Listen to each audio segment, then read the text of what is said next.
اکرمہ رضی اللہ عنہ اور ان کے بیٹے کی شہادت معمولی قربانی نہیں تھی۔ وہ رات آہستہ آہستہ گزر رہی تھی، جیسے لمحے لمحے ڈر ڈر کر کانپ کانپ کر گزر رہے ہوں۔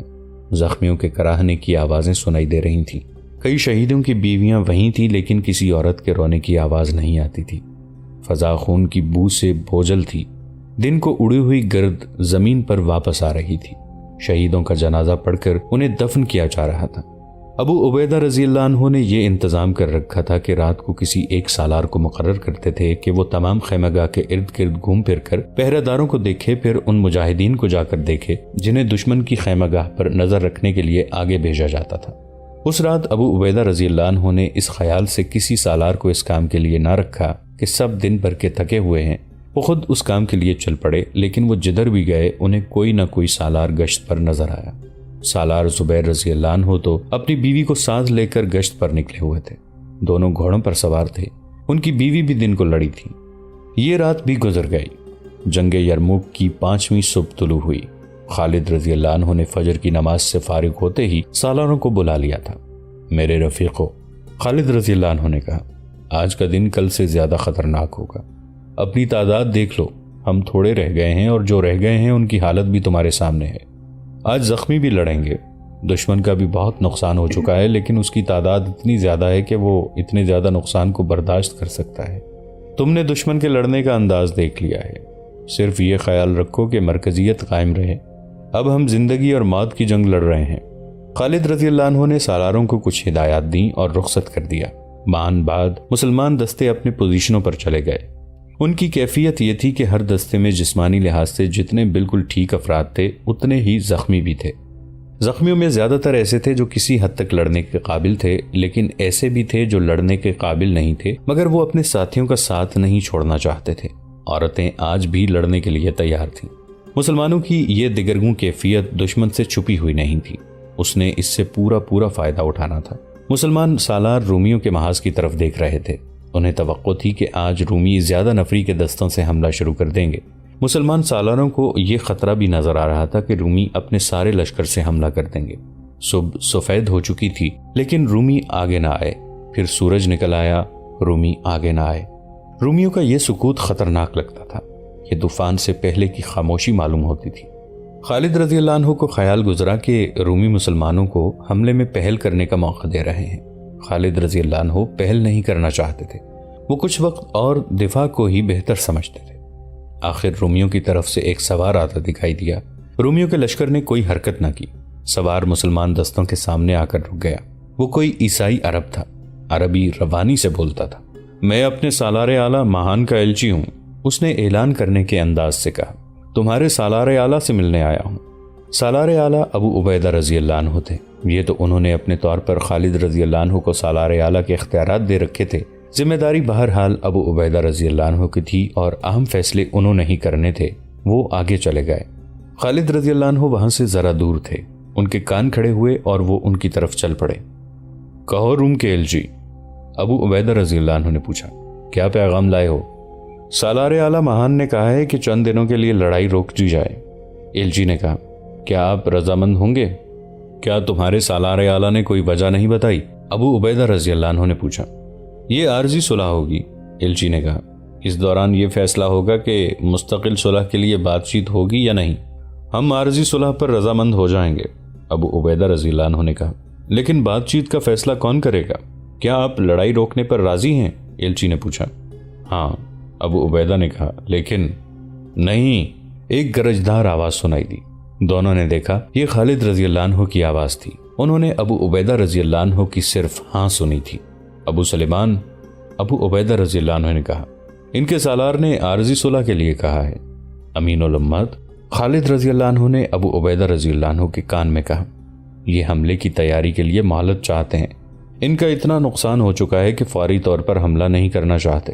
مجھے اجازت دیں کہ اس ایلچی کو کوڑا جواب دے سکوں۔ اے سلطنت روم کے ایلچی، ابو عبیدہ رضی اللہ عنہ نے ایلچی سے کہا، صلح سمجھوتے کا وقت گزر گیا ہے۔ اپنے اتنے زیادہ آدمی مروا کر میں یہ نہیں کہلوانا چاہتا کہ میں اپنے اتنے زیادہ مجاہدین کا خون ضائع کر آیا ہوں۔ لڑائی جاری رہے گی۔ ابو عبیدہ رضی اللہ عنہ نے گھوڑا موڑا اور خالد رضی اللہ عنہ کے ساتھ اپنے محاذ کی طرف چل پڑے۔ ابو سلیمان، ابو عبیدہ رضی اللہ عنہ نے کہا، اپنے مجاہدین کی حالت دیکھتے ہوئے میں نے سوچا تھا کہ انہیں آرام مل جائے اور کچھ زخمی ٹھیک ہو جائیں۔ کیا تو نہیں دیکھ رہا کہ سب دیکھ رہا ہوں ابن الجراح؟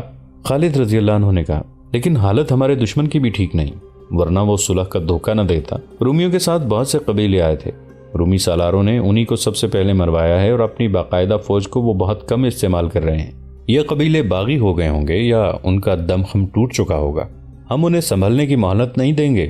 کیا تو ان پر حملے کی سوچ رہا ہے؟ ابو عبیدہ رضی اللہ عنہ نے پوچھا۔ کیا تو سوچنے کے قابل نہیں رہا امین الامت؟ خالد رضی اللہ عنہ نے کہا، آؤ مل کر سوچیں گے۔ خالد رضی اللہ عنہ نے جو سوچا تھا وہ بڑا ہی پرخطر اور دلیرانہ اقدام تھا۔ وہ دن جو جنگ کا 5واں دن تھا بغیر لڑائی کے گزر گیا۔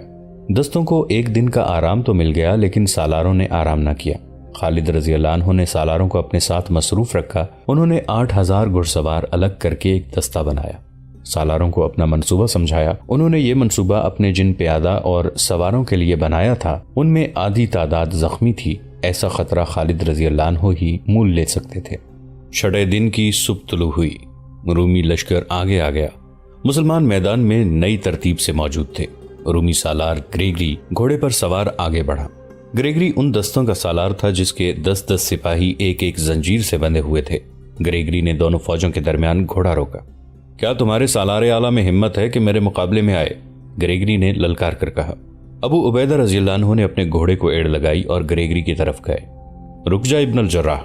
خالد رضی اللہ عنہ نے ابو عبیدہ رضی اللہ عنہ کو پکارا اور گھوڑا دوڑا کر ان کے قریب چلے گئے۔ کہنے لگے، تو آگے نہیں جائے گا، مجھے جانے دے۔ ابو سلیمان، ابو عبیدہ رضی اللہ عنہ نے کہا، مجھے وہ للکار رہا ہے، امین الامت کو روک لو۔ متعدد سالاروں نے شور مچایا، ابن الولید کو جانے دو۔ مورخ لکھتے ہیں کہ گریگری کو مسلمان سالار ماہر تیغ زن سمجھتے تھے۔ تیغ زنی میں ابو عبیدہ رضی اللہ عنہ بھی کم نہیں تھے، پھر بھی سب خالد رضی اللہ عنہ کو گریگری کی ٹکر کا آدمی سمجھتے تھے۔ لیکن ابو عبیدہ رضی اللہ عنہ نے کسی کی نہ سنی اور گریگری کے مقابلے کے لیے چلے گئے۔ گریگری نے ابو عبیدہ رضی اللہ عنہ کو اپنی طرف آتے دیکھا تو اس نے گھوڑے کو ایڑ لگائی اور اس طرح ایک طرف لے گیا جیسے وہ پہلو کی طرف سے آ کر تلوار کا وار کرنا چاہتا ہو۔ ابو عبیدہ رضی اللہ عنہ نے گھوڑا روک لیا اور گریگری کو کنکھیوں سے دیکھتے رہے۔ گریگری نے اپنے ہی انداز سے گھوڑا گھما کر اور دوڑا کر ابو عبیدہ رضی اللہ عنہ پر وار کیا۔ وار ایسا تھا جو لگتا تھا روکا نہیں جا سکے گا، لیکن ابو عبیدہ رضی اللہ عنہ نے وار روک کر گھوڑے کو گھمایا اور بڑی تیزی سے وار کیا۔ گریگری نے وار روک لیا۔ اس کے بعد تلواریں ٹکراتی اور گھوڑے اپنے سواروں کے پینتروں کے مطابق گھومتے مڑتے دوڑتے اور رکتے رہے۔ دونوں سالار شمشیر زنی کے استاد معلوم ہوتے تھے۔ دونوں کے وار بڑے ہی تیز تھے اور ہر وار لگتا تھا کہ حریف کو کاٹ دے گا۔ دونوں فوجیں اپنے اپنے سالار کو چلا چلا کر داد دے رہی تھیں۔ کبھی دونوں فوجیں یوں دم بخود ہو جاتی جیسے وہاں کوئی انسان موجود ہی نہ ہو۔ گریگری نے ایک وار کیا جو ابو عبیدہ رضی اللہ عنہ نے روک لیا۔ ابو عبیدہ رضی اللہ عنہ وار کرنے لگے تو گریگری نے گھوڑا دوڑایا اور ابو عبیدہ رضی اللہ عنہ کے ارد گرد چکر کاٹنے لگا۔ ابو عبیدہ رضی اللہ عنہ وار کرنے کو بڑھتے تو وہ رک کر وار کرنے کی بجائے گھوڑے کو پرے کر لیتا۔ ابو عبیدہ رضی اللہ عنہ نے اس پر وار کرنے کی بہت کوشش کی لیکن وہ وار سے بھاگتا رہا۔ ایسے نظر آتا تھا جیسے وہ مقابلے سے منہ موڑ رہا ہو۔ ابو عبیدہ رضی اللہ عنہ اس کے پیچھے ہو گئے۔ آخر اس نے گھوڑے کا رخ اپنے لشکر کی طرف کر دیا۔ ابو عبیدہ رضی اللہ عنہ اس کے پیچھے پیچھے اور اس کا پیچھا کرتے رہے۔ اس نے گھوڑے کی رفتار تیز کر دی۔ ابو عبیدہ رضی اللہ عنہ نے بھی رفتار بڑھا دی۔ رومی لشکر پر تو خاموشی طاری ہو گئی لیکن مسلمانوں نے داد و تحسین کا شور برپا کر دیا۔ رومی سالار مقابلے سے منہ موڑ کر بھاگ گیا تھا۔ گریگری نے گھوڑے کو ایک طرف موڑا اور رفتار اور تیز کر دی۔ ابو عبیدہ رضی اللہ عنہ نے گھوڑے کو ایڑ لگائی اور اس کے قریب چلے گئے۔ گریگری نے گھوڑا فوراً گھما کر ابو عبیدہ رضی اللہ عنہ کے سامنے کر دیا۔ یہ اس کی چال تھی، وہ بھاگ نکلنے کا دھوکہ دے رہا تھا۔ دھوکہ یہ تھا کہ وہ اچانک گھوم کر ابو عبیدہ رضی اللہ عنہ پر وار کرے گا اور انہیں وار روکنے کی مہلت نہیں ملے گی۔ مورخ طبری اور بلازری نے لکھا ہے کہ ابو عبیدہ رضی اللہ عنہ چوکنے تھے اور گریگری کے دھوکے کو سمجھ گئے تھے۔ گریگری فوراً پیچھے کو گھوڑا موڑ کر وار کرنے لگا تو ابو عبیدہ رضی اللہ عنہ کی تلوار پہلے ہی حرکت میں آ چکی تھی۔ گریگری کی گردن موزوں زاویے پر تھی۔ ابو عبیدہ رضی اللہ عنہ کا وار سیدھا گردن پر پڑا جس سے گردن کی ہڈیوں کا ایک جوڑ کٹ گیا اور گردن ایک طرف ڈھلک گئی۔ گریگری گھوڑے سے گر پڑا۔ مسلمانوں نے داد و تحسین کا غلغپاڑا بپا کر دیا۔ دستور کے مطابق ابو عبیدہ رضی اللہ عنہ کو گھوڑے سے اتر کر گریگری کی تلوار خود اور زرہ اتار لینی چاہیے تھی لیکن وہ گھوڑے سے نہ اترے۔ کچھ دیر گریگری کو تڑپتا دیکھتے رہے۔ جب اس کا جسم بے حس ہو گیا تو ابو عبیدہ رضی اللہ عنہ نے گھوڑے کو ایڑ لگائی اور اپنی صفوں میں آ گئے۔ ابن الولید رضی اللہ عنہ ابو عبیدہ رضی اللہ عنہ کو خراج تحسین پیش کرنے کے لیے نہ رکے، وہ گھڑ سوار دستے کے پاس چلے گئے جو انہوں نے اس روز کی جنگ کے لیے تیار کیا تھا۔ 8000 سواروں کے اس دستے کو دائیں پہلو پر عمرو بن العاص رضی اللہ عنہ کے دستوں کے عقب میں ایسی جگہ کھڑا کیا گیا تھا جہاں سے یہ دشمن کو نظر نہیں آ سکتا تھا۔ خالد رضی اللہ عنہ نے اپنی تمام فوج کو سامنے کا حملہ کرنے کا حکم دے دیا۔ رومی سالار حیران ہوئے ہوں گے کہ مسلمان سالاروں کا دماغ جواب دے گیا ہے کہ انہوں نے ایک ہی بار ساری فوج حملے میں جھونک دی ہے۔ رومیوں نے یہ بھی نہ دیکھا کہ مسلمانوں کے گھڑ سوار دستے حملے میں شریک نہیں۔ رومیوں کو یہ سب کچھ دیکھنے کی فرصت ہی نہیں ملی تھی کیونکہ خالد رضی اللہ عنہ کے حکم کے مطابق بہت تیز حملہ کیا جا رہا تھا۔ رومیوں کی بہت سی نفری ہلاک اور شدید زخمی ہو چکی تھی، پھر بھی ان کی نفری مسلمانوں کی نسبت 3 گنا تھی۔ مسلمانوں کا جانی نقصان بھی بہت ہوا۔ اتنی کم نفری کا اتنی بڑی تعداد پر حملہ خودکشی کے برابر تھا۔ انہیں آنے دو، رومی سالار ماہان چلا رہا تھا، اور آگے آنے دو، یہ ہمارے ہاتھوں مرنے کے لیے آ رہے ہیں۔ خالد رضی اللہ عنہ 8000 سواروں کو پیچھے لے جا کر رومیوں کے بائیں پہلو سے پرے لے گئے۔ انہوں نے سالار عمرو رضی اللہ عنہ بن العاص سے کہا تھا کہ رومیوں کے اس پہلو پر تیز اور زوردار حملہ کریں۔ عمرو رضی اللہ عنہ بن العاص نے حکم کی تعمیل کی اور جانیں لڑا دی۔ خالد رضی اللہ عنہ چاہتے تھے کہ دشمن کے پہلو کے دستوں کو سامنے سے الجھا لیا جائے۔ عمرو رضی اللہ عنہ بن العاص نے خالد رضی اللہ عنہ کا یہ مقصد پورا کر دیا۔ خالد رضی اللہ عنہ نے 8000 سواروں میں سے 2000 سواروں کا ایک دستہ الگ کر دیا تھا۔ انہوں نے جب دیکھا کہ دشمن کے پہلو کے دستے عمرو رضی اللہ عنہ بن العاص کے دستوں سے الجھ گئے ہیں تو 6000 سواروں کے ساتھ رومیوں کے پہلو والے دستوں کے خالی پہلو کی طرف سے حملہ کر دیا۔ رومیوں کے لیے یہ حملہ غیر متوقع تھا، ان کے پاؤں اکھڑ گئے۔ عمرو رضی اللہ عنہ بن العاص نے اپنے حملوں میں شدت پیدا کر دی۔ دشمن کے انہی دستوں پر سامنے سے شرجیل رضی اللہ عنہ بن حسنہ نے بھی حملہ کیا تھا۔ خالد رضی اللہ عنہ نے جن 2000 سواروں کو الگ کیا تھا انہیں حکم دیا کہ وہ دشمن کے اس سوار دستے پر حملہ کریں جو اپنے پہلو کے دستوں کی مدد کے لیے تیار تھا۔ ان 2000 سواروں کے لیے حکم یہ تھا کہ وہ دشمن کے سوار دستے کو روکے رکھیں، یعنی حملہ شدید نہ کریں بلکہ دشمن کو دھوکے میں رکھیں۔ بعد میں پتہ چلا کہ رومیوں کا یہ سوار دستہ خاص طور پر تیار کیا گیا تھا، اسے ہر اس جگہ مدد کے لیے پہنچنا تھا جہاں مدد کی ضرورت تھی۔ مسلمان سواروں نے اس سوار دستے کو اس طرح الجھایا کہ حملہ کرتے اور پیچھے یا دائیں بائیں نکل جاتے، پینترا بدل کر یا پھر آگے بڑھتے اور ہلکی سی جھڑپ لے کر ادھر ادھر ہو جاتے۔ خالد رضی اللہ عنہ کی یہ چال کارگر ثابت ہوئی۔ انہوں نے دشمن کے مقابلے میں اتنی کم تعداد کو ایسی عقل مندی سے استعمال کیا تھا کہ دشمن کے پہلو کے دستوں کے پاؤں اکھڑ گئے۔ ان دستوں کی توقع تھی کہ مشکل کے وقت سوار دستے مدد کو آ جائیں گے، لیکن مدد کو آنے والے سواروں کو خالد رضی اللہ عنہ کے 2000 سواروں نے آنکھ میں چولی جیسی جھڑپوں میں الجھا رکھا تھا۔ دشمن کے پہلو کے دستے ایک بار پھر پیچھے ہٹے تو خالد رضی اللہ عنہ نے 6000 سواروں سے حملے میں شدت پیدا کر دی۔ ماہان نے خود آ کر اپنے دستوں کو جم کر لڑانے کی کوشش کی، لیکن اس کا سوار دستہ بری طرح بکھرنے اور پیچھے ہٹنے لگا۔ پیادہ دستے سوار دستوں کی مدد کے بغیر نہیں لڑ سکتے تھے، وہ بے طرح بکھر گئے اور بھاگنے لگے۔ بھاگنے والے پیادہ دستے آرمینی تھے۔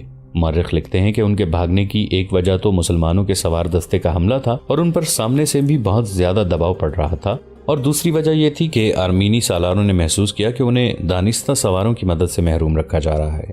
ان کے پیچھے عیسائی عرب تھے جن کا سالار جبلہ بن الاحم تھا، انہوں نے بھی رسالے کی مدد نہ آنے کو غلط سمجھا اور لڑنے سے منہ موڑ گئے۔ مورخ لکھتے ہیں کہ آرمینیوں اور عیسائیوں کی پسپائی بھگدڑ کی مانند تھی۔ 2 مورخوں نے اسے سیلاب بھی کہا ہے، جس کے آگے جو کچھ بھی آتا ہے سیلاب اسے اپنے ساتھ بہا لے جاتا ہے۔ رومیوں کے بائیں پہلو سے بھاگنے والے دستوں کی تعداد 40000 بتائی گئی ہے۔ 40000 انسانوں کی بھگدڑ ایسا بے قابو سیلاب تھا جو اپنے سالاروں کو بھی اپنے ساتھ بہا لے گیا، یہاں تک کہ سالار اعلیٰ ماہان جو ابھی میدان جنگ نہیں چھوڑنا چاہتا تھا اپنے محافظوں سمیت اس سیلاب کی لپیٹ میں آ گیا اور بہتا چلا گیا۔ یہ کامیابی خالد رضی اللہ عنہ کی عسکری دانش کا حاصل تھی۔ انہوں نے دشمن کے پیادوں کو سواروں کی مدد سے محروم کر دیا تھا اور سواروں سے پیادوں پر حلہ بول دیا تھا۔ خالد رضی اللہ عنہ کے آگے بڑھنے کا رخ ماہان اور اس کے 2000 سوار محافظوں کی طرف تھا۔ ادھر ابو عبیدہ رضی اللہ عنہ اور یزید رضی اللہ عنہ بن ابو سفیان اپنے سامنے کے دستوں پر اس انداز سے حملہ کر رہے تھے کہ بھرپور لڑائی بھی نہیں لڑتے تھے اور پیچھے بھی نہیں ہٹتے تھے۔ ابو عبیدہ رضی اللہ عنہ نے دشمن کے ان دستوں کو روکا ہوا تھا جو زنجیروں میں بندھے ہوئے تھے۔ یہ دستے تیزی سے آگے پیچھے نہیں ہو سکتے تھے۔ خالد رضی اللہ عنہ دشمن کے اس رسالے کو جس نے سارے محاذ کو مدد دینی تھی بکھیر کر بھگا چکے تھے۔ اس رسالے کو کھل کر لڑنے کا موقع ہی نہیں دیا گیا تھا۔ خالد رضی اللہ عنہ اب اپنے رسالے یعنی سوار دستے کے ساتھ رومیوں کے عقب میں چلے گئے تھے۔ انہوں نے عقب سے حملہ کر دیا۔ یہ رومی فوج کا دوسرا حصہ تھا۔ اس پر اپنے بائیں کے دستوں اور سوار دستوں کے بھاگنے کا بہت برا اثر پڑ چکا تھا۔ ماہان کے غائب ہو جانے کی وجہ سے مرکزیت بھی ختم ہو گئی تھی۔ اب سالار اپنی اپنی لڑائی لڑ رہے تھے۔ وہ اب صرف دفاع میں لڑ سکتے تھے۔ کسی بھی فوج کا بڑا حصہ بھاگ نکلے اور کمک کی امید نہ رہے تو اس صورت میں یہی ہو سکتا ہے کہ انہیں اپنی جانیں بچانے کے لیے لڑایا جاتا ہے اور موقع ملتے ہی پسپائی اختیار کی جاتی ہے۔ رومی لشکر کے لیے یہ صورتحال پیدا ہو چکی تھی۔ خالد رضی اللہ عنہ نے دشمن کے بھاگنے کے راستے روک لیے تھے سوائے ایک کے۔ خالد رضی اللہ عنہ کی کوشش بھی یہی تھی کہ رومی اسی راستے سے بھاگیں، چنانچہ دشمن کے بھاگنے والے دستے اسی راستے پر جا رہے تھے۔ رومی فوج بھی پسپا ہو رہی تھی لیکن منظم طریقے سے۔ اس کا کچھ حصہ بھگدڑ میں بہہ گیا تھا، زیادہ تعداد منظم انداز سے پسپا ہوئی۔ خالد رضی اللہ عنہ نے اس تمام علاقے کی زمین کو دور دور تک دیکھ لیا تھا اور انہوں نے اس زمین سے فائدہ اٹھانے کے لیے اور جو کچھ سوچ لیا تھا وہ کسی عام دماغ میں نہیں آ سکتا۔ رومی لشکر جب بھاگ رہا تھا تو خالد رضی اللہ عنہ کے حکم سے ان کے دستے بھاگنے والوں کا تعاقب کر کے ایک خاص طرف لے جانے پر مجبور کر رہے تھے۔ اس طرف وادی زقات تھی جس میں ایک ندی بہتی تھی اور اس وادی کے خد و خال کچھ اس طرح تھے۔ وادی ارد گرد کی زمین سے گہرائی میں چلی جاتی تھی۔ اس کی ایک طرف کی ڈھلان تو ٹھیک تھی لیکن اس کے بالمقابل کی ڈھلان زیادہ تر سیدھی تھی۔ وہاں سے اوپر چڑھا تو جا سکتا تھا لیکن بہت مشکل۔ رومی فوج کے باقاعدہ دستے اس طرف چلے گئے۔ ان کے سامنے یہی راستہ تھا۔ وہ آسان ڈھلان اتر گئے اور انہوں نے ندی بھی پار کر لی۔ جب وہ دوسری ڈھلان چڑھنے لگے تو مشکل پیش آئی۔ آہستہ آہستہ اوپر چلے گئے۔ اچانک اوپر سے نعرے بلند ہوئے اور للکار سنائی دی۔ نعرے لگانے والے مسلمان سوار تھے اور ان کے سالار زرار رضی اللہ عنہ بن الازور تھے۔ ان کا جسم ناف سے اوپر ننگا تھا۔ خالد رضی اللہ عنہ نے رات کو جو منصوبہ بنایا تھا اس کے مطابق انہوں نے اسی وقت زرار رضی اللہ عنہ کو 500 سوار دے کر وادی الرقاد کے دوسرے کنارے پر بھیج دیا اور اچھی طرح سمجھا دیا تھا کہ انہیں کیا کرنا ہے۔ خالد رضی اللہ عنہ نے جیسا سوچا تھا ویسے ہی ہوا۔ رومی فوج کی دراصل کوشش یہ تھی کہ اس کے تعاقب میں جو مسلمان آ رہے ہیں ان سے بہت فاصلہ رکھا جائے، اس لیے وہ بہت جلدی میں جا رہے تھے۔ خالد رضی اللہ عنہ نے تعاقب اسی مقصد کے لیے جاری رکھا تھا کہ رومی فوج جلدی میں رہے۔ اس مقصد میں کامیابی یوں ہوئی کہ رومی اوپر کو گئے تو اوپر زرار رضی اللہ عنہ کے 500 سوار برچیاں تانے کھڑے تھے۔ رومی جو اوپر چلے گئے وہ مسلمانوں کے ہاتھوں مارے گئے اور جو ابھی اوپر جا رہے تھے وہ پیچھے مڑے، لیکن عمودی کنارے سے وہ تیزی سے پیچھے نہیں آ سکتے تھے۔ مسلمانوں نے ان پر تیر برسانے شروع کر دیے جو انہوں نے اسی مقصد کے لیے اکٹھے کر رکھے تھے۔ اوپر والے گرتے اور لڑکتے ہوئے نیچے جاتے تھے۔ اوپر سے ان پر وزنی پتھر گرتے تھے۔ ان میں گھڑ سوار بھی تھے، گھوڑے بھی گرے اور پیادے ان کے نیچے آ کر مرنے لگے۔ رومی کچھ کم تو نہ تھے، ابھی ایک بڑی تعداد ندی تک نہیں پہنچی تھی۔ رومی سالاروں نے اپنے آگے جانے والوں کی تباہی دیکھی تو اپنے دستوں کو آگے جانے سے روک دیا اور وادی میں اترنے کی بجائے انہیں اوپر صف آرا کر لیا۔ وہ لڑ کر مرنا چاہتے تھے۔ آرمینیوں اور عیسائی عربوں کی بھی کچھ نفری ان سے آ ملی تھی۔ یہ نفری بھاگ رہی تھی اور مسلمان انہیں وادی کی طرف لے آئے تھے۔ خالد رضی اللہ عنہ اپنی فوج کے ساتھ تھے۔ انہوں نے دشمن کو صف آرا دیکھا تو اپنے سالاروں کو بلا کر کہا کہ دشمن پر حملہ کر دیں، ان میں لڑنے کا دم نہیں رہا۔ خالد رضی اللہ عنہ نے کہا، سیدھا حملہ کرو، میرے حکم کا انتظار نہیں کرنا، ان کے لیے پیچھے ہٹنے کی جگہ نہیں ہے۔